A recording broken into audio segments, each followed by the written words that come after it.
नमस्कार, मी आशिष जाधव. आजचा सवालमध्ये तुमचं स्वागत आहे. सध्या देशात नवचैतन्याचं इतकं वारं वाहत आहे किंवा काहींना नवसाक्षात्काराचा इतका साक्षात्कार झाला आहे की महात्मा गांधी जे देशाचे राष्ट्रपिता आहेत ते सुद्धा त्यांना ब्रँड वाटू लागले आहेत.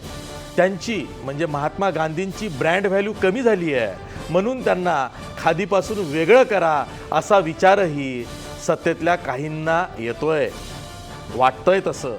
आणि म्हणूनच कदाचित खादीच्या कॅलेंडरवरून महात्मा गांधींना हटवून त्या जागी पंतप्रधान नरेंद्र मोदी यांना आणलं गेलं असावं. काहींनी तर पंतप्रधान नरेंद्र मोदींनी चरख्यावरती पोज देऊन फोटो काढण्याला सुद्धा आक्षेप घेतलेला आहे. नेमकं या विषयाचं बरंच राजकारण होतं आहे. पंतप्रधान कार्यालय अजूनही हे मानायला तयार नाही आहे की मोदींचं काही चुकलंय किंवा सरकारनं जी परवानगी फोटो वापरण्यासाठी दिली असेल त्यात काही चुकलंय. अजूनही जबाबदारी झटकण्याचाच प्रयत्न हा पंतप्रधान कार्यालयाकडनं होतोय.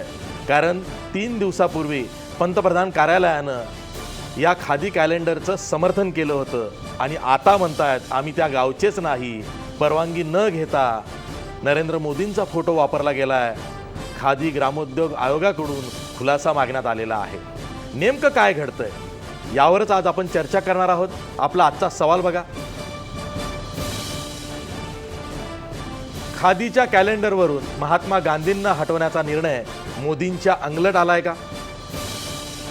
या आपल्या आजच्या सवालमध्ये काही महत्त्वाचे मुद्दे दडलेले आहेत ज्यावर आपण चर्चा करणार आहोत. मुद्दा क्रमांक 1, गांधींऐवजी मोदींना खादीचा ब्रँड अँबॅसेडर करण्याचा प्रयत्न योग्य आहे का? मुद्दा क्रमांक 2, पंतप्रधानांनी चरख्याचा वापर इमेज बिल्डिंगसाठी करणं योग्य आहे का? मुद्दा क्रमांक 3, खादीनंतर नोटांवरून महात्मा गांधींना हटवण्याची भाषा करणं योग्य आहे का? मुद्दा क्रमांक 4, मोदींच्या खादी कॅलेंडरवरून भाजपचा गांधी द्वेष उघड झालाय का? हे होते आपले चर्चेतले मुद्दे. आपण चर्चा करणार आहोत, पण त्यापूर्वी आपल्या खास पाहुण्यांची ओळख करून घेऊया. माझ्याबरोबर स्टुडिओत आहेत ज्येष्ठ पत्रकार आणि द वीक या साप्ताहिकाचे स्पेशल करस्पॉन्डंट निरंजन टकले. मी त्यांना आज का इथं आणलंय हे मी तुम्हाला प्रश्नातून सांगणार आहे. त्याचबरोबर पुण्याहून आपल्यासोबत आहेत काँग्रेसचे ज्येष्ठ प्रवक्ते रत्नाकर महाजन. आपल्यासोबत पुण्याहून सामाजिक कार्यकर्ते विश्वंभर चौधरीसुद्धा आहेत. तसंच आपल्यासोबत भाजपचे ज्येष्ठ प्रवक्ते माधव भांडारीसुद्धा मुंबईहून आहेत. मी तुम्हा सर्वांचं या चर्चेत स्वागत करतो आणि माझा पहिला प्रश्न निरंजनला विचारतो. निरंजन, 9 जानेवारी 1915ला महात्मा गांधी भारतात परत आले होते आणि मग त्यांनी स्वातंत्र्य लढ्यात उडी घेतली. त्या घटनेला गेल्या वर्षीच्या आधी म्हणजे 2015मध्ये 100 वर्ष पूर्ण झाले. तेव्हा तू महात्मा गांधी देशभरात जिथं जिथं गेले त्याच मार्गानं सर्व स्थळांना भेट दिली. भेटी दिल्यानंतर तुला गांधीजी आढळले. ते जे तुला गांधी आढळले आणि आज खादीच्या कॅलेंडरवरून गांधींच्या भोवती जो वाद सुरू आहे हा विरोधाभास तू कसा बघतोस? मुळामध्ये म्हणजे ती गांधीजींनी ती देशाची त्यावेळेला 1915 साली केलेली यात्रा ही भारत समजून घेण्यासाठी, भारतातली लोक कुठल्या समस्यांना सामोरे जात आहेत आणि त्यांचं दुःख काय, ते कोणत्या मुद्द्यांवरती एक येतात, कुठल्या मुद्द्यांवरून त्यांच्यामध्ये फूट पडू शकते, या अशा अनेक गोष्टींचा अभ्यास करण्यासाठी गोपाळकृष्ण गोखलेंच्या सांगण्यावरून गांधीजी भारतभर फिरले रेल्वेच्या 3rd क्लास कंपार्टमेंटमधून. आणि ही एक माझ्या मते ही एक खरोखरच ऐतिहासिक प्रवास किंवा यात्रा होती. कारण भारत समजून घेण्यासाठी तो केलेला, कोणत्याही नेत्यांनी केलेला या देशातला एकमेव प्रयत्न होता. आपण अनेक यात्रा त्यानंतरच्याही काळामधल्या बघितल्या, त्यातल्या बहुतांश या देशात फूटच पाडण्यासाठी झाल्या. पण देश समजून घेण्यासाठी केलेली ती एकमेव यात्रा होती. आणि म्हणून 100 वर्षानंतरचा भारत कसा आहे हे समजून घ्यावं. 100 वर्षानंतरच्या भारताला गांधीजींबद्दल काय वाटतं, आणि गोरगरीब भारतीयांबरोबर त्यांनी प्रवास केलेला होता. त्यामुळे मी सुद्धा आवर्जून जनरल क्लास कंपार्टमेंटमधून तो संपूर्ण 14,000 किलोमीटरचा प्रवास केला होता. आणि अनेक गोष्टी त्याच्यामध्ये अनुभवाला आल्या, अनेक गोष्टी पाहायला मिळाल्या, लोकांची मतं काय आहेत ही हजारो लोकांची मी प्रवासामध्ये बोललो, कारण अनेक दिवस तो प्रवास चाललेला होता. तर आज ही जी घटना आपण म्हणजे गेल्या काही दिवसांपासून बघतोय, मला खरं सांगायचं तर मला आनंद झाला आणि तो अशा अर्थाने झाला की म्हणजे तुम्हाला आठवत असेल अटल बिहारी वाजपेयींनी ज्यावेळेला पंतप्रधान पदाची शपथ घेतली त्यानंतर काश्मीरला गेले, त्यावेळेला काश्मीरचा समस्या ही मानवतावादी दृष्टिकोनातून आपण बघायला हवी असं त्यांनी म्हटलं, असं त्यांना म्हणावं लागलं. लालकृष्ण अडवाणींवरती अशी वेळ आली की मोहम्मद अली जिना हे सेक्युलर नेते होते असं त्यांना सांगावं लागलं आणि कराचीत जाऊन सांगावं. अडवाणी स्वतः वाजपेयी हे संघाचे स्वयंसेवक होते, मोदी पण संघाचे स्वयंसेवक आहेत. यांना म्हणजे यांच्या आयडिओलॉजीप्रमाणे खरं तर यांना भगवा फडकवायचा होता, पण त्यांना दरवेळेला तिरंगा फडकवावा लागतो. संघाला 52 वर्षानंतर का होईना पण तिरंगा फडकवावा लागला. मोदींना गांधींच्या चरख्यासमोर बसून पोच द्यावी लागली. हे सगळे नियतीने घेतलेले सूड आहेत आणि त्या अनुषंगाने मी असं म्हणेन की मला बरं वाटलं. फक्त एकच आहे की गांधींचं जे आत्मसात करायला पाहिजे होतं, जे सत्य म्हणा किंवा अहिंसा, या व्हॅल्यूज जास्त महत्त्वाच्या आहेत या सिम्बॉल्सपेक्षा, असं त्याच्यातून हे सगळं बघितल्यानंतर माझ्या मनामध्ये आलं. माधव भंडारी, महाराष्ट्रातले एक ज्येष्ठ सामाजिक कार्यकर्ते डॉक्टर अभय बंग यांनी तर जी पोच दिली ना नरेंद्र मोदींनी चरख्याला घेऊन, त्यावरच आक्षेप घेतलेला आहे. ते म्हणाले की गांधीजींचा विचार आत्मसात झाला पाहिजे, पोच देऊन काही होणार नाही, एक प्रकारे चरखा चोरण्याचा प्रयत्न झाला आहे असं त्यांच्या बोलण्यातनं ध्वनित होत आहे. ही सगळी टीका जी गेले 4-5 दिवस प्रसारमाध्यमांमधला एक विशिष्ट वर्ग मुद्दाम जिवंत ठेवण्याचा प्रयत्न करतोय, त्याच्यामध्ये काही दम नाही, त्याच्यामध्ये काही तथ्य नाही. कारण मुळात ज्या खादी ग्रामोद्योगच्या कॅलेंडरवरून तुम्ही सगळेजण हा चिखलफेक करता आहात, त्या कॅलेंडरवरती 1996 पासून आत्ता 2017 पर्यंत अनेकदा महात्माजींची छबी वापरलेली नाही. आणि या मधल्या काळ म्हणजे मी तुम्हाला वर्षवार सांगू शकतो कधी वापरलेली नाही ती. आणि या मधल्या काळात जेव्हा वापरली तेव्हा वापरली नाही तेव्हा कोणाचा आक्षेप नव्हता. गेल्या वर्षी सुद्धा नव्हती. गेल्या वर्षी ते कॅलेंडरही कुणाही बघितलेलं नाही.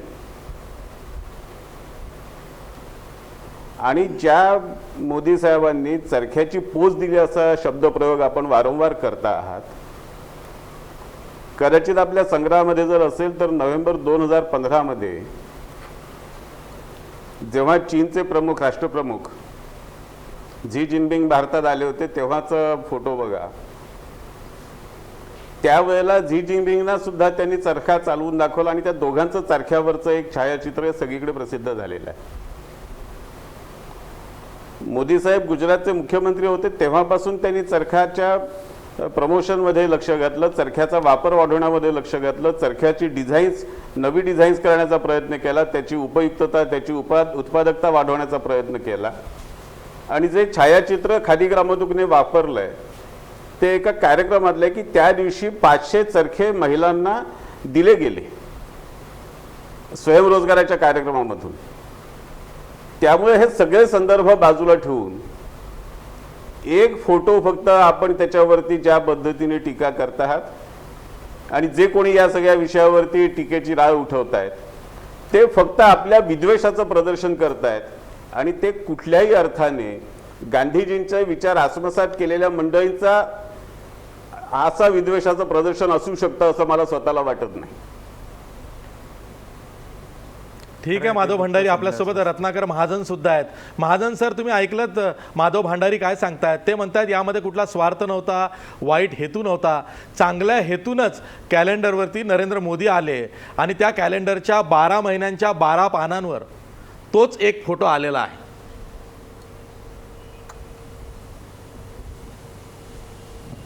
अभावितपणे त्यांनी बऱ्याच गोष्टी सांगून आमचं काम सोपं केलं, याबद्दल मी त्यांचा अत्यंत आभारी आहे. 2-3 गोष्टी याच्याबाबत लक्षात ठेवायला पाहिजेत. एक तर हा जो फोटो आहे, हा फोटो 18 ऑक्टोबर 2015चा आहे. त्यांनी जे सांगितलं चरखा देण्याचा, म्हणजे again this was an event, म्हणजे इव्हेंटबाज प्रधानमंत्र्यांच्या इव्हेंटच्या यादींमधला आणखीन एक इव्हेंट म्हणजे हा फोटो. दुसरं असं की या फोटोमध्ये ते चरखा फिरवून सूत कातताना दिसत नाही आहेत, तर ते चरख्याचं निरीक्षण करताना दिसत आहेत. तिसरं असं की आज किंवा काल प्रसारमाध्यमांवर 2 व्हिडिओज प्रसारित झालेले आपण बघितले असतील. एक खुद्द महात्मा गांधी ज्या वेगानं चरखा फिरवून सूत काढत आहेत त्याचा एक व्हिडिओ आहे, आणि दुसरा या फोटोचा व्हिडिओ आहे. या व्हिडिओमध्ये आपल्याला असं दिसेल की हे जे आपले प्रधान सेवक आहेत ते फक्त चरखा फिरवत आहेत आणि मागून एक वृद्ध महिला पेळू हातात घेऊन त्याच चरख्यावर सूत कातते आहे, असा तो व्हिडिओ आहे. तो कालपासून सर्व लोक जे समाज माध्यमांवर ॲक्टिव्ह आहेत ते सर्व लोक ते बघतायत. त्यामुळं त्याच्यावर वेगळ्या टीकेची काही गरज नाही. पण मुद्दा असा आहे की गेली 8 वर्ष गांधींचा फोटो नव्हता, बरोबर आहे. गेली 8 नाही, 10 वर्ष नाही, 25 वर्ष आपण मानू की गांधींचा फोटो अशा रीतीनं खादी ग्रामोद्योगच्या कॅलेंडरवर नव्हता. पण मग त्या वेळच्या पंतप्रधानांचा सुद्धा नव्हता हो. म्हणजे त्या वेळेला फोटो कुणाचे होते, तर कुठं वर्ध्याच्या आश्रमातल्या बापू कुटीरचा असेल, कुठं आणखीन एखाद्या आश्रमात सामुदायिक सूतकताई चालू आहे त्याचा असेल, कुठं त्या खादी ग्रामोद्योगच्या ग्रामीण व्यवसायामध्ये काम करणाऱ्या महिलांचा असेल, असे सगळे फोटो होते. त्यावेळच्या पंतप्रधानांचे फोटो नव्हते. त्यामुळं आपण काहीतरी फारच महत्त्वाचा खुलासा करत आहोत याच्यामध्ये. BJPचे सर्व लोक जे तारीखवार सांगतायत त्याला काही अर्थच नाही आणि त्या खुलाशाला काही अर्थच नाही. मुळामध्ये गांधी द्वेष, गांधीजींच्या बद्दलची सूडबुद्धी आणि गांधी आणि काँग्रेस आणि नेहरू यांच्या नवभारताच्या घडणीमधला अत्यंत जगन्मान्य असा मोठा वाटा, याच्याबद्दल द्वेषाखेरीज दुसरं कुणीही काही केलं नाही. इतका द्वेष की त्यांचा खून करण्यात त्या द्वेष मोहिमेची परिणती झाली. त्यांनी आता एकदम गांधींच्या बाजूनी बोलणाऱ्यांना विद्वेषापोटी हे बोलतायत असं म्हणणं याच्यासारखा दुसरा विनोद नाही. पण मी निरंजन इतका क्षमाशील नाही आहे. निरंजन हा माझ्यापेक्षा जास्त क्षमाशील आहे हे मला मान्य केलं पाहिजे. म्हणजे त्यांनी जेव्हा सांगितलं की बरं झालं हा काळानं उगवलेला त्यांच्यावर सूड आहे, अहो काळानं उगवलेलं सूड नाही आहे. गांधीजींचा आयुष्यभर पिढ्यानपिढ्या, अहो मी तुम्हाला साधी गंमत सांगतो. पुण्याच्या एका संघप्रणीत शाळेमध्ये काटकोन त्रिकोण जेव्हा शिकवला जातो त्यावेळेला कर्ण शिकवताना हा इथं नथुराम उभा होता आणि तिथं गांध्या उभा होता, नथुरामनी त्याच्यावर गोळी झाडली, असा काटकोन त्रिकोण भूमितीमध्ये पुण्याच्या शाळेत शिकवला गेलेला मला स्वतःला माहिती आहे. काय सांगता विद्वेषण, काय सांगता गांधीप्रेम. त्यामुळं हे सगळं जे आता आहे हे इतकं अंगाशी आलं आहे की आता PMO सुद्धा काहीतरी, PMOचं तर काय गंमतच आहे ना. म्हणजे त्यांना काहीच माहीत नसतं. रिझर्व्ह बँकेच्या गव्हर्निंग बोर्डाची मीटिंग झाली त्यांना माहीत नाही, गव्हर्नरनी काय सांगितलं त्यांना माहीत नाही. इतकं की अर्थमंत्री असं म्हणले की नक्की नोटा किती जमा झाल्या हे मला माहितीच नाही. अरे वा, राजाला दिवाळी माहितीच नाही. तेव्हा असा जो कारभार चालला आहे तो एक ना एक दिवस अंगाशी येणार हे ठरलेलंच होतं. आता ते आलेलं आहे हे लक्षात घेतलं पाहिजे. दुसरं असं की गेले काही दिवस तुम्ही सर्व वर्तमानपत्रामध्ये रोज प्रधान सेवकांच्या फोटोंसह काही ना काहीतरी जाहिरात आहे. म्हणजे आज काय जनधन, काय ते जनगण मन, कुठं राष्ट्रगीताचे शब्द वापरा, कुठं आणखीन काय वापरा, असं करून. माझा छोटासा असा प्रश्न आहे, म्हणजे मी आज ती जाहिरात मुंबईतल्या हिंदी वर्तमानपत्रामध्ये बघितली. माझा छोटासा प्रश्न असा आहे की ज्या राज्यामध्ये निवडणुका आहेत त्या राज्यांमधल्या वर्तमानपत्रात सुद्धा हिंदी आणि इंग्रजी वर्तमानपत्रामधल्या या जाहिराती आल्या आहेत का? आल्या असल्यास तो फोटो त्याच्यावर आहे का? असल्यास तो निवडणूक आचारसंहितेचा भंग नव्हे काय? बरं, चर्चा दुसरीकडे जाते आहे. पण माधव भांडारी तुम्ही उत्तर द्या. जसं आता म्हणाले की पंतप्रधान कार्यालय आधी या सर्व प्रकरणाचं समर्थन करत आहे, ते एवढं सांगतंय पंतप्रधान कार्यालय की गांधींचा फोटो वापरलाच पाहिजे असा नियम नाही. उलट अंशी गेल्या पावणे 3 वर्षामध्ये खादीची विक्री खूप वाढलेली आहे, 34 पट वाढलेली आहे. आणि आज मात्र पंतप्रधान कार्यालय म्हणतंय की आमची परवानगी न घेता हा फोटो वापरला गेला आहे आणि त्यांनी खादी ग्रामोद्योग आयोगाला खुलासा मागितलेला आहे. पंतप्रधान कार्यालयामधून काय खुलासे येतात आणि त्यांनी काय भूमिका घेतली याच्याबद्दल मी तर काही भाष्य करू शकत नाही. पण मला पडलेला एक साधा प्रश्न असा आहे की मुळात ज्या कॅलेंडरवरती गेल्या 20 वर्षामध्ये अनेकदा महात्माजींचा फोटो वापरलेला नाही, गेल्या वर्षी वापरलेला नाही, त्याच्या आधी काँग्रेसच्या राजवटीत वापरलेला नाही, त्या कॅलेंडरवरती महात्माजींचा फोटो हटवून मोदी साहेबांचा फोटो वापरला, हे विधान कशाच्या आधारावर केलं जातं? हे धादांत खोटापणा आहे. हा अपप्रचार करण्याला सुद्धा काही मर्यादा असतात.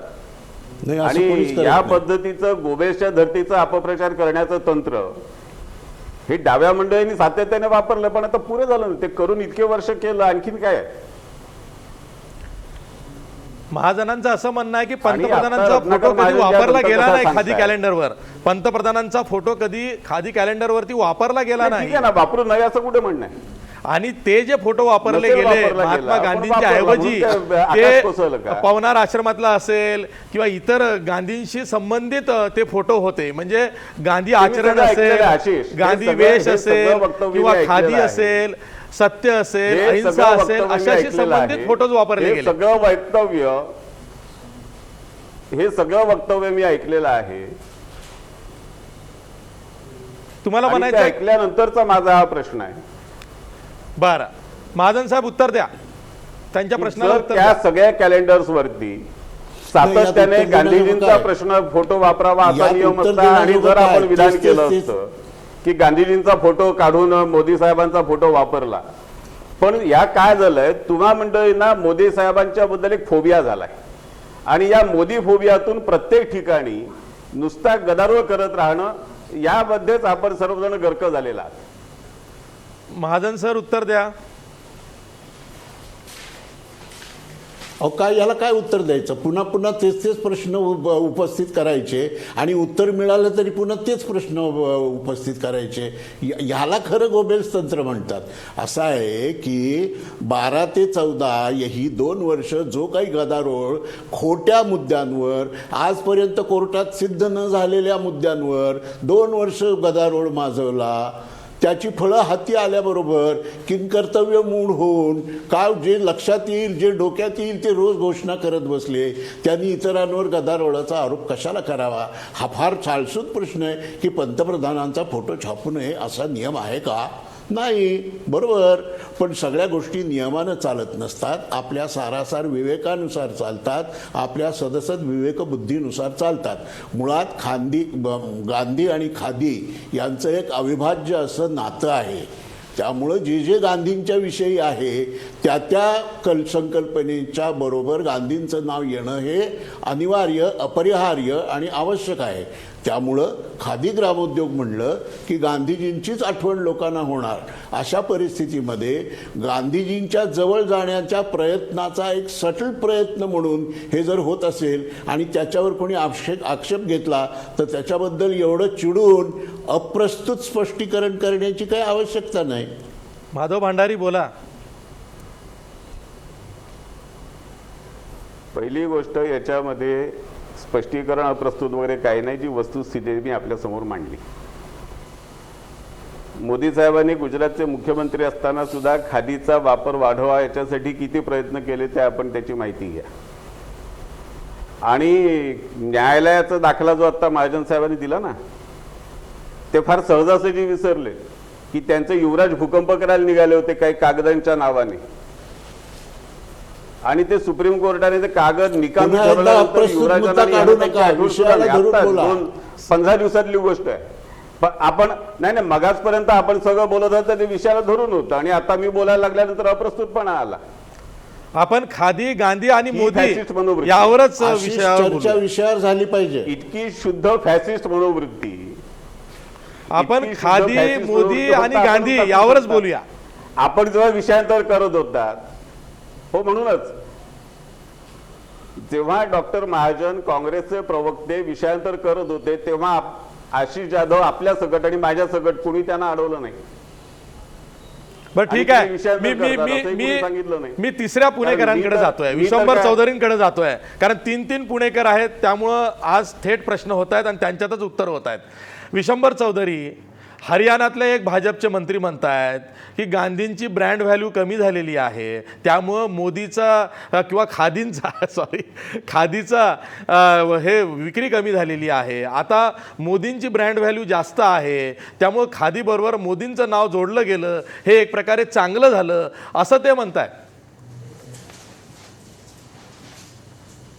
असं आहे की व्हॅल्यू हा जो इंग्रजी शब्द आहे त्याचे 2 अर्थ निघतात. एक अर्थ निघतो तो मूल्य या अर्थाने, व्हॅल्यू सिस्टीम असं ज्याला आपण म्हणतो मूल्य, आणि दुसरा जो आहे तो कॉस्ट किंवा किंमत या अर्थाने. अर्थात हे आता व्यापाऱ्यांचं सरकार असल्यामुळं, मोदीजी हे निष्णात व्यापारी असल्यामुळे, अमित शहा हे निष्णात व्यापारी असल्यामुळे त्यांना प्रत्येक गोष्टीचं कॉस्ट हेच दिसतं. जर आपण समाज माध्यमांवर पाहिलं की मोदींचे पाठराखी काय बोलत होते, तर त्यांचे शब्द टिपिकल होते, ब्रँड, ॲडव्हर्टाईज, 34% वाढ. आता हे 34% वाढ कुठून, ह्याचा मला काही कुठला कागद माझ्यासमोर आत्ता नाही, आणि किंवा तो सरकारने पण तसा पब्लिश केलेला नाही. परंतु गांधी ही मोदींसाठी स्ट्रॅटेजी आहे, गांधी हे मूल्य नाही आहे, हे आपण पहिल्यांदा लक्षात घेतलं म्हणजे मग सगळ्या गोष्टींचा खुलासा होईल. आता गांधींना स्ट्रॅटेजी म्हणून वापरताना परदेशात मोदींनी गांधींचा वापर खूप केला. त्याचं कारण मोदींच्या विचारधारेत असा कोणी नेता नाही ज्याला जगात ओळखलं जातं, आणि म्हणून अमेरिकेत वगैरे सगळीकडे त्यांनी गांधीचा दोषा लावला. आनंदाची गोष्ट आहे. भारतामध्ये भूमिका काय हा मूळ प्रश्न आहे. माझं असं म्हणणं आहे की गुजरातमध्ये जे काही झालं त्याच्यात आता तांत्रिकदृष्ट्या सर्वोच्च न्यायालयाने निर्णय दिला वगैरे हे चालू असतं, परंतु तांत्रिक भूमिका केवळ नसते ना, राज्यकर्त्यांची एक नैतिक भूमिका असते. आणि जेव्हा वाजपेयी म्हणले की राजधर्माचं पालन करा, त्याच्यावरती मोदींनी आजपर्यंत देशासमोर कुठलाही खुलासा केलेला नाही. म्हणजे मला आवडेल जर मोदी वर्ध्याला गेले, गांधीजींच्या आश्रमात साबरमतीला गेले आणि त्यांनी तिथून एक स्टेटमेंट दिलं की मी गांधींचा चाहता आहे, निस्सीम भक्त आहे, माझ्या कार्यकालात काही गोष्टी ज्या घडल्या गुजरातमध्ये त्याच्याबद्दल मला खेद आहे, एवढं मोदी नक्की म्हणू शकतात ना. मग नंतर त्याच्यावर की कारच्या खाली कुत्रा येतो वगैरे असेच विधानं पण आली. त्यामुळे मोदींचा हिंसेवर विश्वास आहे की नाही, अहिंसेवर हा मूळ प्रश्न आहे ना लोकांच्या समोर. त्याचं उत्तर कुठे ॲड्रेस होत नाहीये, म्हणून हा गदारोळ होतोय. समजा ही जर गोष्ट कोणी एखाद्या दुसऱ्या अहिंसक अशा प्रवृत्तीच्या माणसाने केली असते, म्हणजे मोदी हिंसक आहेत असं मी म्हणत नाही, पण त्यांच्या कार्यकाळात हिंसा झाली ही वस्तुस्थिती आहे, तर तसं जर झालं असतं तर कदाचित तो गदारोळ झाला पण नसता. पण ते सत्य आणि अहिंसा यांचा मोदींशी संबंध जो आहे तो मोदींना स्वतः अधोरेखित करावं लागेल कुठेतरी. सत्याचा मोदींचा काही संबंध नाही. अनेक गोष्टीनंतर जुमला होते असं सांगण्यात आलं, प्रचाराचा जुमला होता. तर मग अशा परिस्थितीने सत्य न अहिंसा, मग कोणतं व्हॅल्यू होतं. मग गांधींची खादी विक्री योग्य खादी, बघा गांधींच्या खादीवर मोदींचं प्रेम नाही आहे, तर विक्री योग्य खादीवर भारतीय जनता पक्षाचं प्रेम आहे. आणि त्याच्यात त्यांना एक स्पष्ट भूमिका घ्यावी लागेल, तिच्याबद्दल कधीतरी बोललं पाहिजे. ती स्पष्ट भूमिका अशी असेल की तुम्हाला गांधी मान्य आहेत की गोडसे मान्य आहे, का तुम्हाला दोन्ही मान्य आहेत. दोन्ही मान्य असेल तर तुम्ही डबल ढोल वाजवत आहात. साधी गोष्ट सांगतो मी, मोदींचं एक स्टेटमेंट मला दाखवा जे हे सांगतं की राष्ट्रगीताचा अपमान, राष्ट्रचिन्हाचा अपमान जसा असतो तसा राष्ट्रपित्याला मारणं हा देशद्रोही गुन्हा आहे, आणि नथुराम गोडसे हा देशद्रोही गुन्हेगार होता. हे मला मोदींच्या आधी वाजपेयींच्या पासून असेल, मला माहीत नाही काही प्रसंगी कोण काय बोललंय, परंतु वाजपेयींच्या पासून मला दाखवा तुम्ही की एका तरी नेत्यांनी भारतीय जनता पक्षाच्या किंवा संघाच्या निस्संदिग्ध निषेध केलेला आहे का नथुरामचा, हे मला सांगा. महाराष्ट्राच्या बाबतीत नथुराम गोडसे बोलतोय नावाचं आचरट नाटक, आणि आता दुसरं एक आचरट नाटक त्याच लोकांनी आणलेलं आहे. मला फक्त भंडारी साहेबांनी एक विधान दाखवा भारतीय जनता पक्षाच्या नेत्याचं ज्यांनी त्या नाटकाचा निषेध केला. नाटक बंद पाडा असं मी म्हणत नाही, कलाकृती ती चालू द्या, पण निदान आम्ही निषेध केला तसा तुम्ही कुठे निषेध केला, कोणती अशी भूमिका होती. मोदींचं सरकार आल्यानंतर पनवेलमध्ये पंडित नथुराम गोडसे जयंती साजरी व्हायला लागली, याचा तुम्ही काय निषेध केला. माझं असं म्हणणं आहे की गांधी जर शुद्ध अंतःकरणाने तुम्हाला पटत असतील तर गांधी परिवारावर तुमचं स्वागत करेल गांधी परिवार. फक्त तुमचं अंतःकरण शुद्ध आहे का, आणि त्या अंतःकरणात मोदी हे व्हॅल्यू म्हणून बसलेले आहेत, मूल्य म्हणून बसलेले आहेत, की मोदी हे फक्त स्ट्रॅटेजी म्हणून बसलेले आहेत, त्याचा एकदा निर्णय तुम्हाला केला पाहिजे. माधव भांडारी, महात्मा गांधींविषयीचं भाजपचं प्रेम बेगडी आहे, संधी साधू आहे असं ते म्हणतायत. हे आरोप आमच्यावरती सातत्याने केले जातात, करत राहतात. कारण मी पुन्हा मगाशी म्हणत होतेच की एक खोटं सतत बोलत राहिलं की ते खरं असं लोकांना वाटेल अशी यांची सगळ्यांची भावना आहे, पण ते काही कुठे साध्य झालेलं नाही. या देशातल्या जनतेने खरं काय खोटं काय हे स्वतः निर्णय करून स्वीकारलेलं आहे. महात्माजींची मूल्य आम्ही स्वीकारली की नाही हा प्रश्न जेव्हा विचारतात तेव्हा ह्या देशामध्ये महात्माजींनी ज्या स्वच्छतेचा आग्रह धरला त्या स्वच्छतेला राष्ट्रीय मोहीम बनवण्याचं काम आम्हीच हातामध्ये घेतलं. या देशामध्ये स्त्री भ्रूण हत्या थांबवण्यासाठी मोहीम आम्ही हातामध्ये घेतली. महात्माजींनी जी अनेक मूल्य सांगितली त्याच्याबद्दलचं जनजागृती करणं आणि त्याला एक लोकचळवळीमध्ये पोचवण्याचं काम हे आम्ही गेल्या 2-2.5 वर्षामध्ये सातत्याने हातामध्ये घेतलं. गेल्या 70 वर्षात आत्ता जे आमच्यावरती टीका करतायत त्यांच्यापैकी कोणी याच्यासाठी पुढे नाही आलं. स्वच्छता अभियानासाठी कोणी पुढे आलं नाही. स्त्री भ्रूण हत्या थांबवण्यासाठी, मुलीला वाचवा, मुलीला वाढवा, मुलीला शिकवा या अभियानासाठी कोणी पुढे आलं नाही. अनेक गोष्टी मी अशा सांगू शकेन की ज्या कुणी केल्या नाहीत त्या आम्ही करतो आणि आम्ही जे करतो त्याला जनता आम्हाला साथ देते आहे. दुखणं तुमचं हे आहे, दुखणं ह्या सगळ्यांचं हे आहे की जनता आम्हाला साथ देते हे दुखणं आहे. आणि जनता तुम्हाला साथ का देत नाही ह्याची उत्तरं तुम्ही शोधत नाही आहात. जनता तुमचं म्हणणं का स्वीकारत नाही ह्याची उत्तरं तुम्ही शोधत नाही आहात. भांडारी आणि सर, तुम्ही नाही त्या विषयांसाठी विनाकारण आमच्यावरती टीकेची राळ उठवतात, त्यातून काही साध्य होणार नाही. माधव भांडारी, महाराष्ट्रामध्ये गाडगे बाबा स्वच्छता अभियान होतं की त्यानंतर केंद्रात महात्मा गांधी स्वच्छता मिशन आलंय? नाही, त्याआधी केंद्रात सुद्धा होतं. महाराष्ट्रातल्या स्वच्छता गाडगे बाबा स्वच्छता केंद्रात अभियानामध्ये सुद्धा निर्मल भारत अभियान, हो, निर्मल भारत अभियान केंद्रातही होतं आधी. केलं होतं. आता आठवत, आता तुम्हाला आठवावं लागतंय, ते आठवावं लागतंय. रत्नाकर महाजन, तुम्हाला आधी आठवलं नाही, आता आठवत आहे. कधी भाग घेतला नाही. गाडगे बाबा स्वच्छता अभियानाची तुम्ही विसरलात म्हणून नाही, आठवण आम्ही करून विसरलो द्यावी नाही, ते लोकांना लागते. कधी दिसलंच नाही. आता मी सांगतो, निर्मल तुमच्या भारत अभियान तुमच्या तथाकथित हे UPA च्या स्वच्छता काळात सुरू अभियानाचा असलेल्या परिणाम कुणाला कळलाही नाही. अभियानामध्ये म्हणजे महाराष्ट्राला तुमचे लागोपाठ युवराज राहुल 3 गांधी वर्ष तेव्हा बोलायला लागतात. देशात पहिलं बक्षीस मिळालं होतं. डॉक्टर महाजन, ते तुम्ही विसरला. डॉक्टर महाजन ऐकून घ्या. डॉक्टर महाजन ऐकून घ्या. आपण उदारमतवादी आहात, थोडं ऐकून घ्या. आपण तुमचे युवराज राहुल गांधी हे अनेक ठिकाणी या स्वच्छता अभियानावर टीका करतात, पण त्यांना कधी आठवत नाही की आपलं सरकार निर्मल भारत अभियान चालवत होतं. कधीच नाही. त्यांनी कधी त्याचा संदर्भ नाही दिलेला, कारण त्यांनाही माहित नाही ते अभियान चालू होते.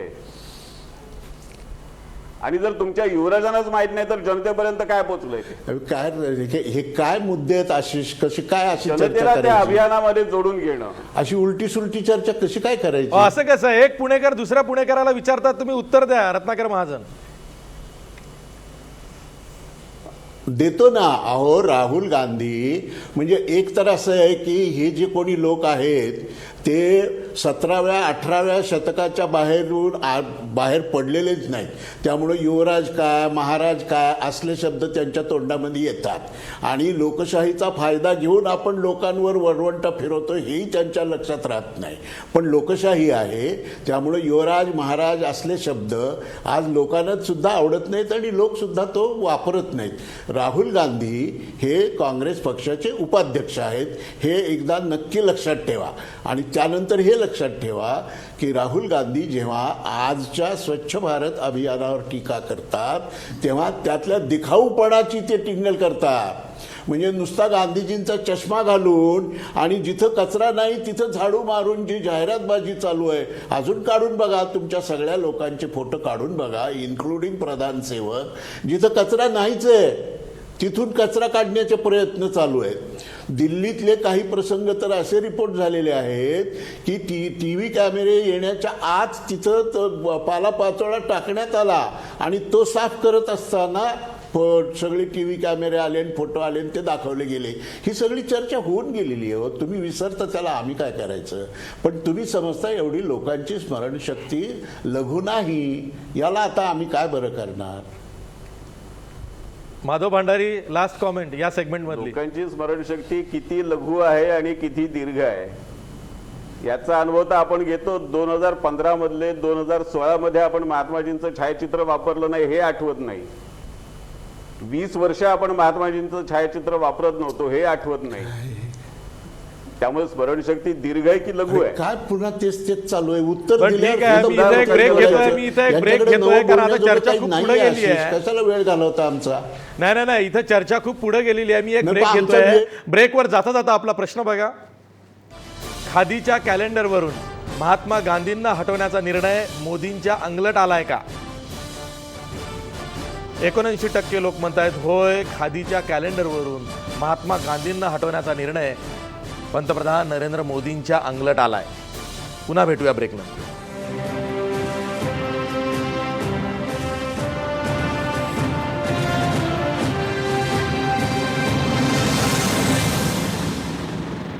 ब्रेकनंतर पुन्हा तुमचं स्वागत. मी थेट जातोय पुण्याला विश्वंभर चौधरी यांच्याकडं.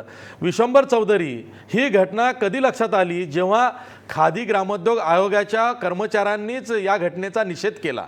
त्यावरनं एक बाब हीही स्पष्ट होते आहे की मोदींचा फोटो कॅलेंडरवर आणण्याची कृती ही जाणीवपूर्वक केली गेली आहे.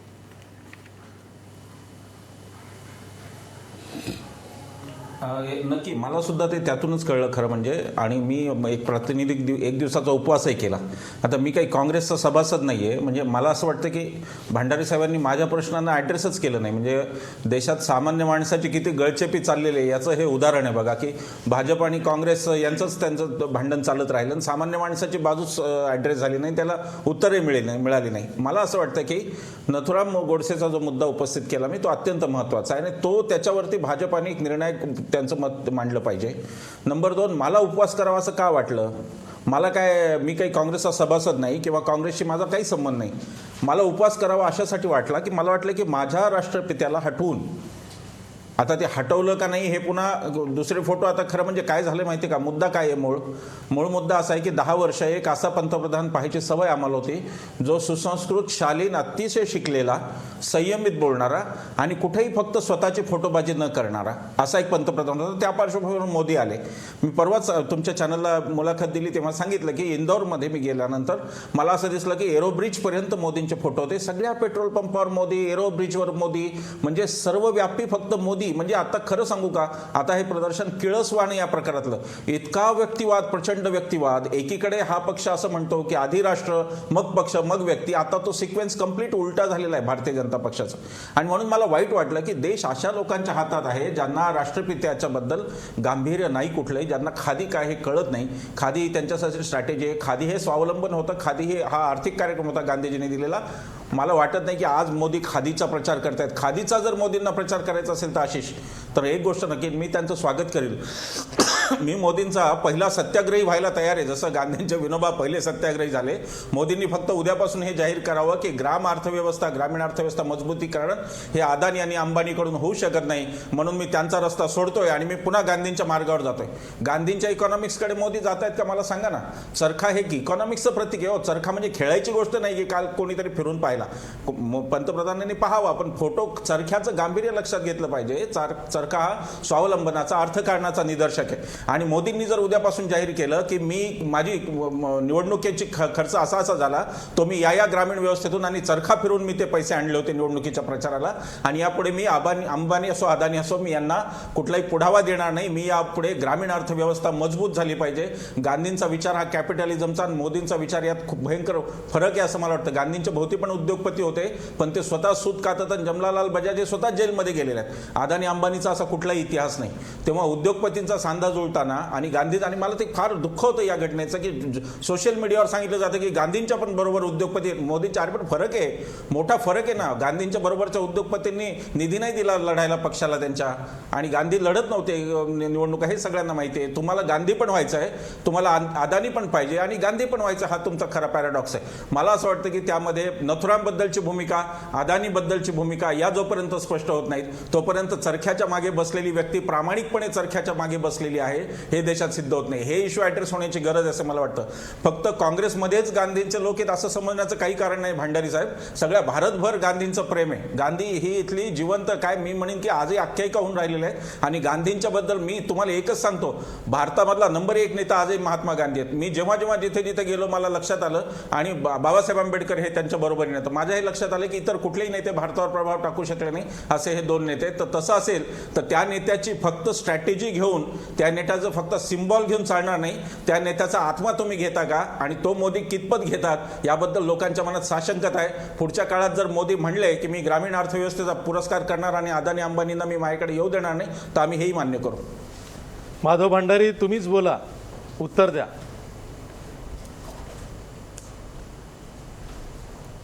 असं आहे की एकदा आपल्याला विद्वेषाची भूमिका घेऊनच बोलायचं ठरवलं की सगळ्या गोष्टींचं विपर्यस्त मांडणी कशी करता येते हे आता चौधरी साहेबांनी दाखवून दिलं. खरं तर त्यांना सुद्धा माहिती आहे की नथुराम गोडसे हा संघाचा कट्टर द्वेष्टा होता. संघावरती त्यांनी अत्यंत जहरी टीका शेवटपर्यंत केली. आम्हाला तर नथुराम गोडसेशी काही देणं घेणं नाही, आमचा काही संबंध नाही. आम्ही नथुराम गोडसेला मानतही नाही आणि त्याला महत्त्वही देत नाही. त्याने जे कृत्य केलं ते देशाच्या विरोधातलं कृत्य होतं, याबद्दलची शंका कुणाच्याही मनात नाही. त्यामुळे याच्यावरती आम्हाला त्यासाठी आरोपीच्या पिंजऱ्यात उभं करण्याचं तंत्र हे आजतागायत सातत्याने वापरलेलं तंत्र आहे. सत्याचा आग्रह धरणारी ही मंडळी महात्माजींच्या खून खटल्याचा जो निकाल लागला ते न्यायालयाचं जे निकालपत्र आहे ते कधी वापरत नाहीत, ते वाचत नाहीत. त्यावेळेला जे आयोग नेमला गेला होता त्या आयोगाने जे निष्कर्ष काढले तो अहवाल कधी वापरत नाहीत, कारण ते सोयीचं नाही. नथुराम गोडसेने संघावरती केलेली जहरी टीका हे लोक बोलत नाहीत, कारण ते सोयीचं नाही. हा जर सत्याचा आग्रह असेल आणि हा जर सत्याचा आग्रह गांधीजींच्या मार्गाने स्वीकारलेला आग्रह असेल तर मग पुढची सगळी मांडणी त्याला धरू नये हे मी मान्य करतो. ठीक आहे आणि भांडारी दुसरी साहेब. आपल्याकडे अडचण अशी आहे की आपण ऑब्जेक्टिव्ह वैचारिक चर्चा करूच शकत नाही. त्याच्यामध्ये आपल्याला प्रत्येकावरती काही ना काही हेतूचे आरोप करणं आणि समोरच्याला कायम गुन्हेगार ठरवण्याचा प्रयत्न करण्याचा आरोप तंत्र सरळ आहे, गेली हेतूचं 70 वर्ष नाहीच या आहे. देशामध्ये या लोकांनी जे रूढ केलेलं आहे त्या तंत्रामधून ही सगळी चर्चा चाललेली आहे. दुर्दैवाने हे तंत्र लोकशाहीला बळकट करणारं तंत्र नाही. लोकशाहीच्या बळकटीची भाषा जेव्हा आपण करतो तेव्हा गेल्या 70 वर्षामध्ये काँग्रेसने लोकशाही बळकट करण्यासाठी काय काय उद्योग केले हे आपण विसरू शकत नाही. म्हणजे या लोकशाहीच्या नावाखाली ज्या सुसंस्कृत पंतप्रधानांचा आपण उल्लेख केला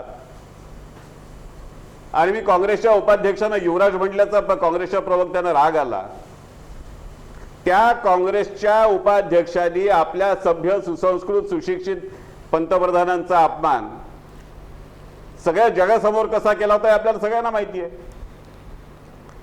पण त्याच्याबद्दल आपल्याला काही बोलायचं नाही, कारण सत्याचा आग्रह धरलाय आपण.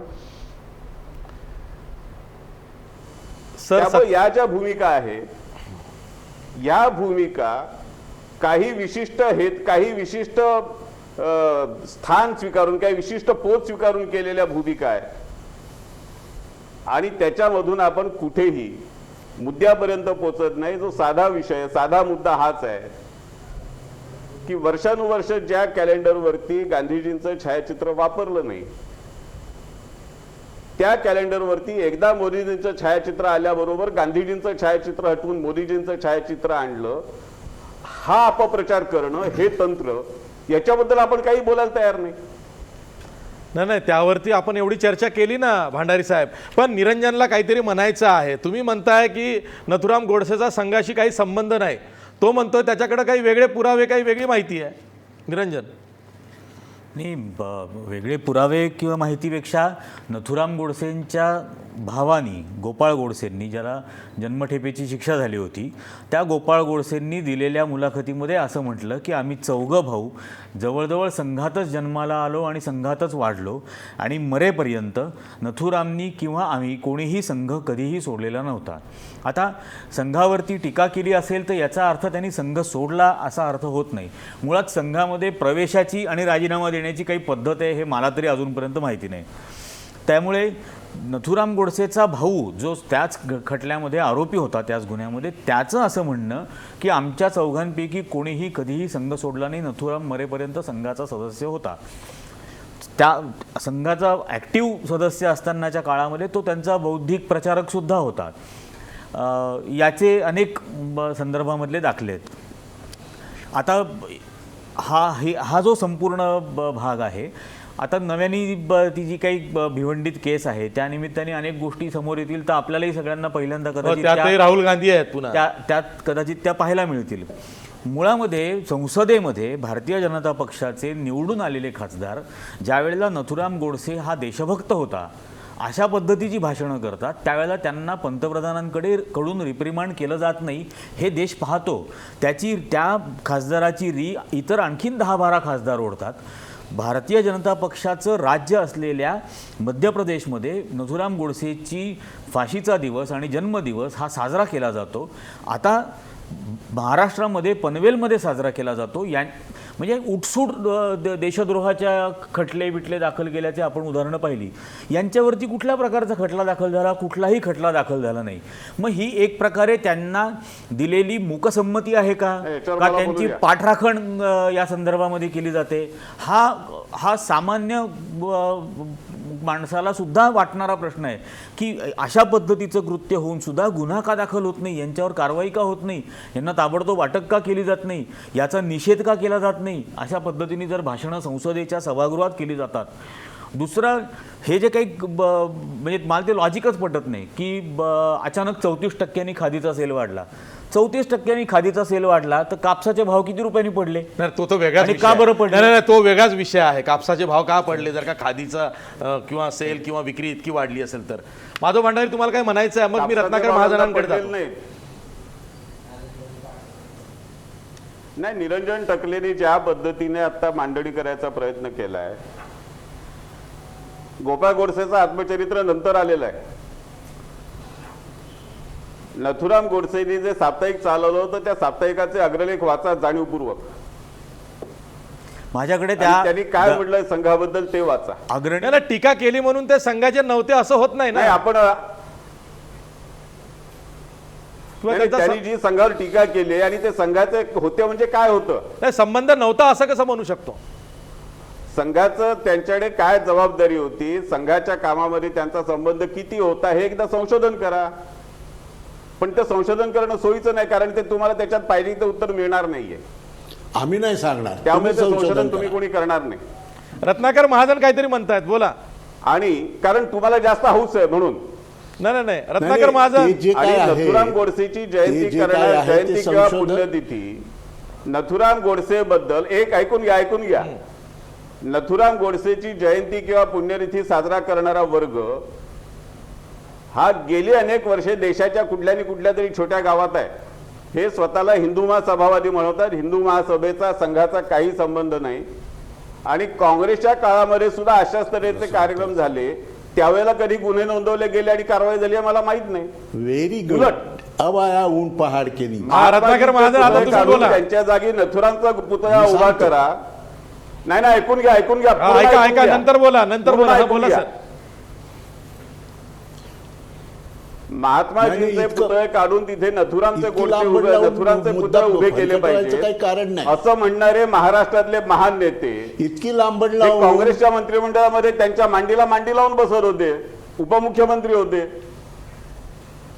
का नाही गुन्हा दाखल केले त्यांच्यावर? रत्नाकर महाजन बोला.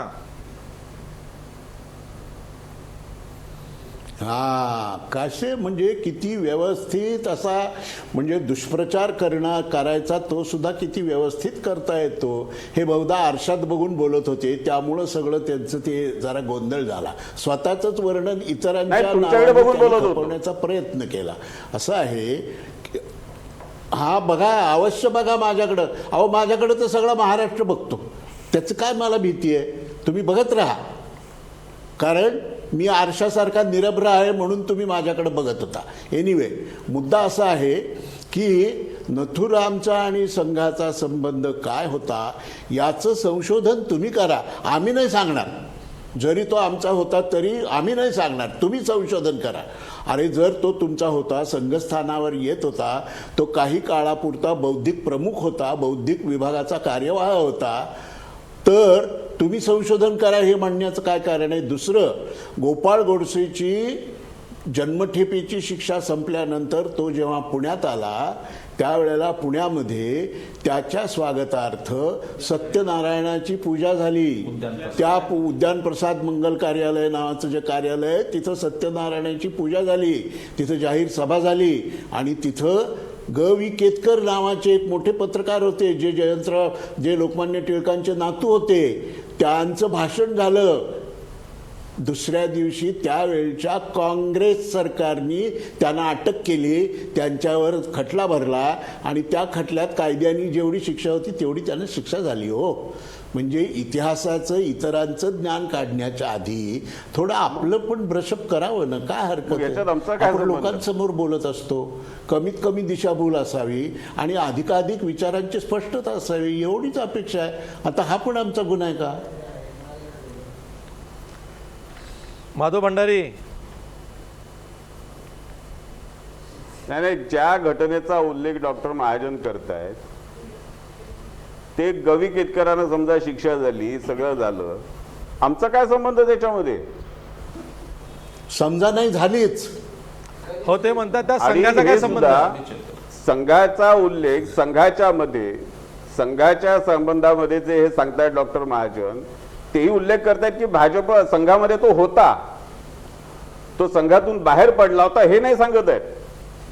आणि संघाची त्याची फारकत त्याने घेतली होती, संघावरती टीका करून फारकत घेतली होती, हे मुद्दाम सांगत नाही.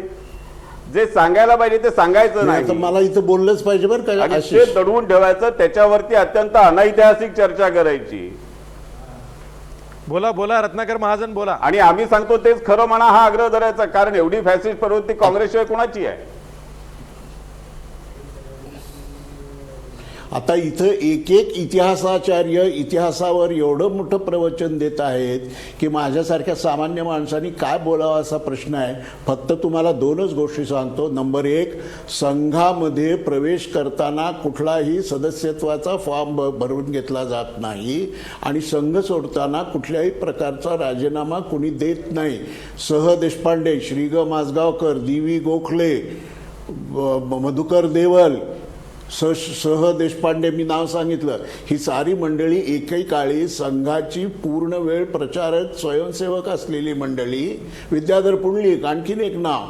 या सगळ्यांनी संघ जॉईन केला तेव्हा त्याचं सभासदत्वाचा फॉर्म भरलेला नाही आणि जेव्हा त्यांनी संघ सोडला तेव्हा त्यांनी फक्त जाहीरपणे आपापल्या पद्धतीनं संघानं काळानुरूप विचार कसे बदलले पाहिजेत एवढंच सांगितलं आणि संघस्थानावर ध्वजप्रणाम करण्यासाठी जाणं बंद केलं.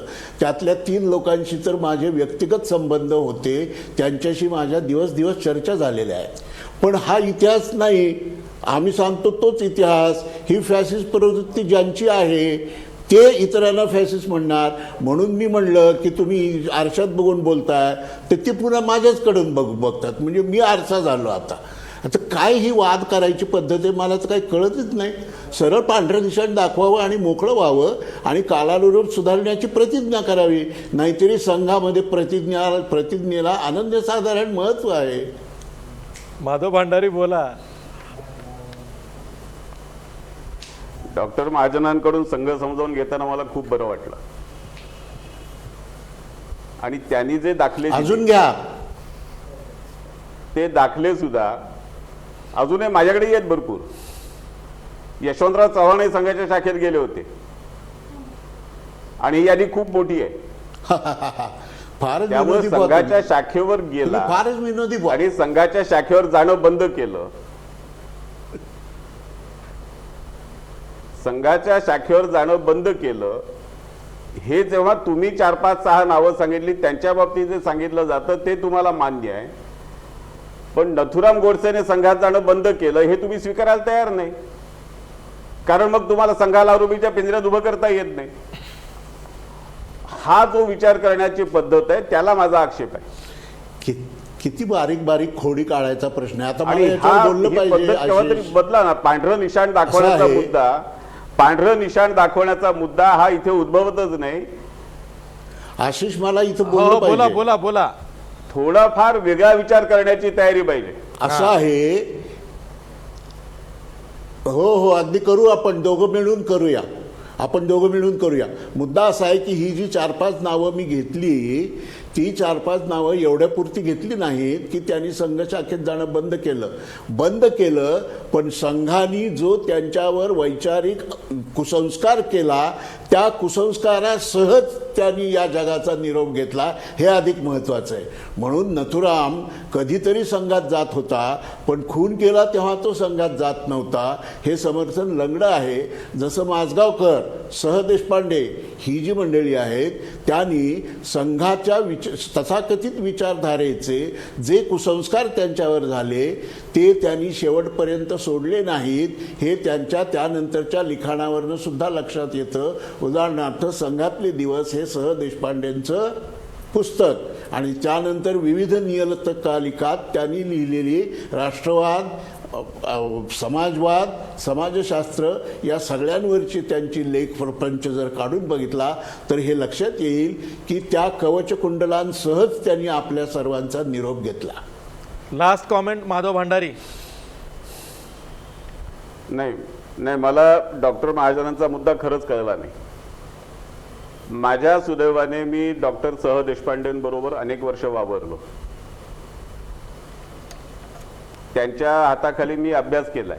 अर्थात मी त्याच्यामध्ये देशपांडेंच्या वरती कुठलं काही लांछन येईल असं माझं म्हणणं नाही, पण मी अनेक वर्ष देशपांडेंबरोबर वावरलेलो आहे. मधुकरराव देवलांबरोबर मी वावरलेलो आहे. डॉक्टर महाजन विसरले असतील पण आप्पा पेंडसेंबरोबर वावरलेलो आहे. आणि या सगळ्या व्यक्तींनी संघाच्या कामातून बाजूला होताना ज्या भूमिका घेतल्या आणि नंतर आयुष्यभर ज्या भूमिका घेतल्या त्यांच्याशी मी काही ना काही प्रमाणात परिचित आहे. आणि या सगळ्यांनी म्हणजे या सगळ्यांच्या बद्दल पुन्हा डॉक्टर महाजन म्हणतात की त्यांच्या आयुष्यभर ते कुसंस्कार घेऊन वावरले, कारण मग त्यांना परत ते नथुराम गोडसेशी जोडायचं आहे. नथुराम गोडसेने संघाच्यातून बाहेर पडताना संघावरती अत्यंत जहरी टीका केली, ह्यांच्यापैकी कुणीही केलेली नाही हे लक्षात घेतलं पाहिजे. या सगळ्यांनी संघाबद्दलचे काही वैचारिक आग्रह मांडले, संघाच्या कार्यपद्धतीबद्दल काही भूमिका मांडल्या, त्याच्याबद्दल मतभेद झाले ते बाजूला झाले. जे संघाचे विचार त्यांना मान्य नव्हते त्याच्याबद्दल त्यांनी वेगळी मांडणी केली. डॉक्टर देशपांडेंनी आर्थिक क्षेत्रामध्ये, सामाजिक क्षेत्रामध्ये वेगळी मांडणी केली. आप्पा पेंडसेने आपल्या कामाची मांडणी प्रत्यक्ष काम उभं करून दाखवली, मधुकर देवलांनी करून दाखवली. पण या सगळ्यांनी संघ कधी नाकारला नाही. नथुराम गोडसेने संघ नाकारला होता, संघावरती विलक्षण जहरी टीका केली होती.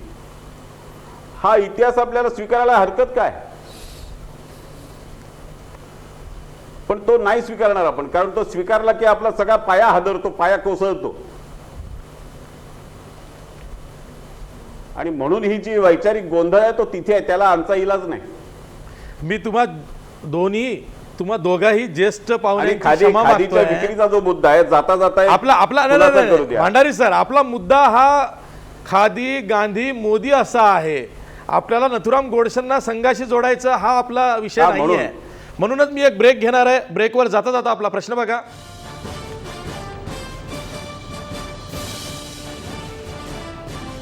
खादीच्या कॅलेंडरवरून महात्मा गांधींना हटवण्याचा निर्णय मोदींच्या अंगलट आलाय का? 80% लोक म्हणतायत होय, हा निर्णय मोदींच्या अंगलट आलाय. पुन्हा भेटूया ब्रेकनंतर.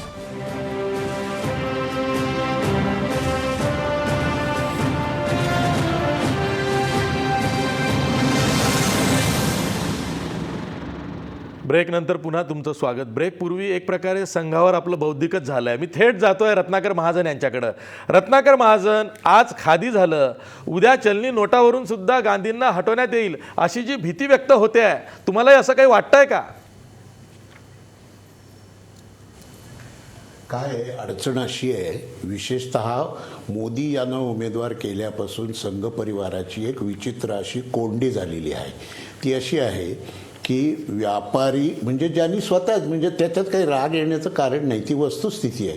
ते पंतप्रधान झाल्यानंतर जपानमध्ये गेले आणि म्हणाले की मी गुजराती असल्यामुळं व्यापार माझ्या रक्तातच आहे.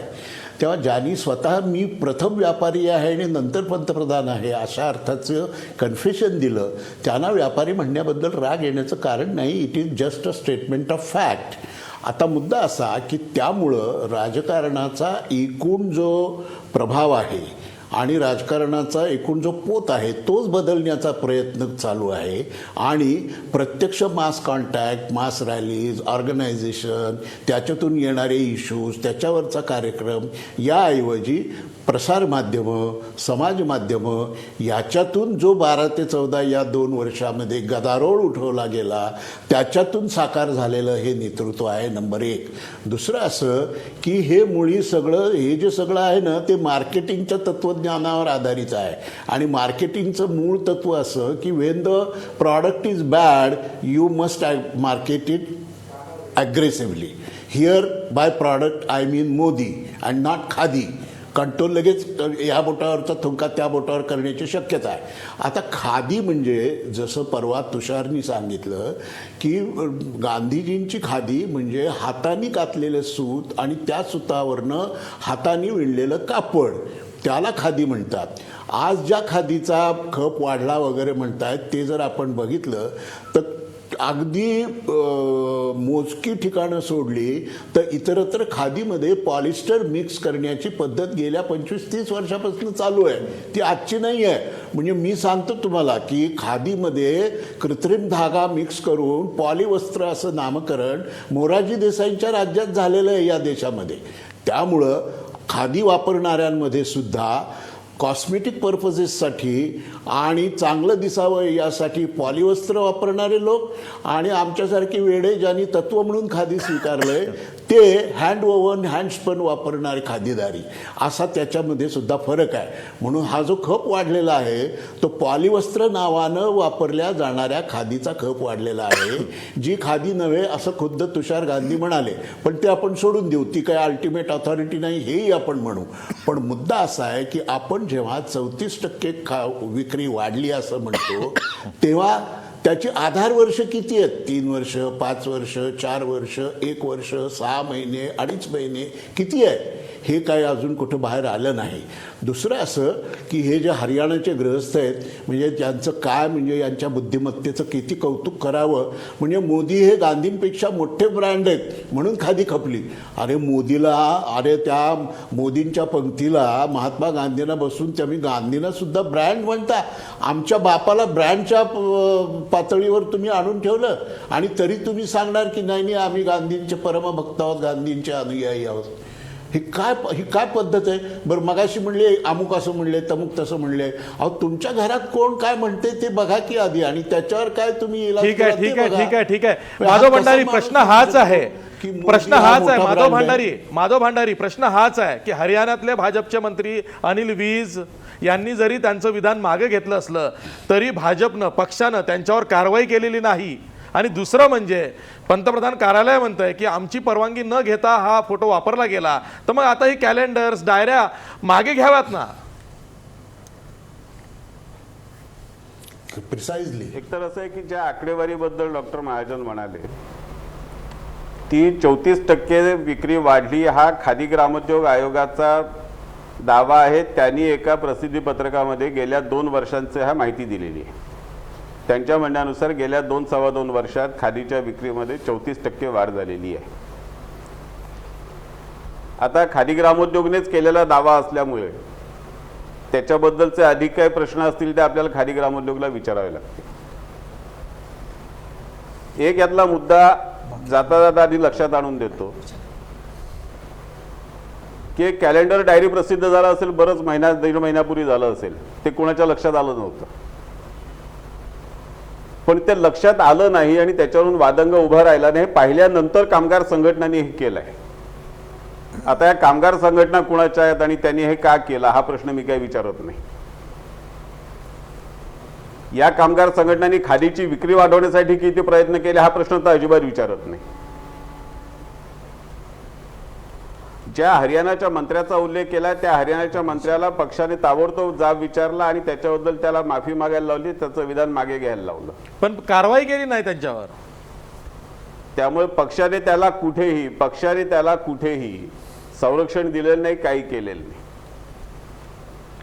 आणि जो फोटो खादी ग्रामोद्योगने वापरलाय तो त्यांच्याच कार्यक्रमाला त्यांनी वापरलाय.